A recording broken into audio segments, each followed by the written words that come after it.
بسم الله الرحمن الرحیم. نن په بلوچستان کې د همدرد ویلفیر فاونډیشن مشر ښاغلي حسن خان اڅکزی د خوا څخه چې د اختر لومړۍ ورځ ده زموږ په بلوچستان کې زموږ د افغان کډوالو د دوو پنډغالو د زړو سرانانو او نوي سرانانو خصوصا د وزن بازار د سیمې سره د زرو کورنیو لپاره د غوښو مرسته وکړله چې دا ستاسو په وړاندې باندې اوس دغه د غوښو مرسته ویشل کېږي او دا تر هغو مظلومانو پورې چې د اختر لومړۍ ورځ د اخترۍ یې نه دی کړی د غوښو وس نه لري نو هغه هغو کسانو ته ورکول کېږي.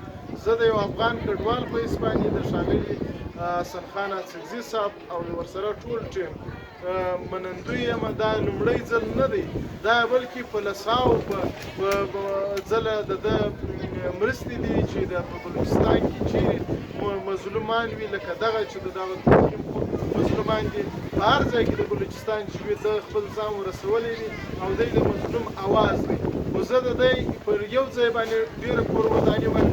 ځینې داسې اشخاص ځینې ادارې شته چې هغه د سیاست پر بنیاد باندې د قومیت پر بنیاد باندې د ځینې نور سیاسي مسایلو پر بنیاد باندې خپل خیر خیرات ورکوي.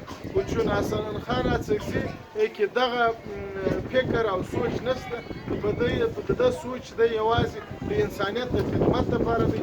نو زه دغه ټولو تاجرانو که په افغانستان کې دي که په پاکستان کې دي که د نړۍ په هر ملک کې وي زما د هغو څخه د یو افغان په حیث د یو پښتون په حیث د یو مسلمان په حیث دا هیله او غوښتنه ده چې د خپل کومک چې کوي کومه د خدای مال چې دی چې تاسې د مظلوم لپاره ساتئ چې د مظلومان پر ورسېږي هغه هم تاسې کسانو ته ورکړي لکه ښاغلی حسن خان اڅکزي ته چې یقینا دا مرسته تر مظلومانو پورې رسوي. حسن خان اڅکزي صاحب ستاسو کور ودان. ډېره مننه. ژوندی اوسئ.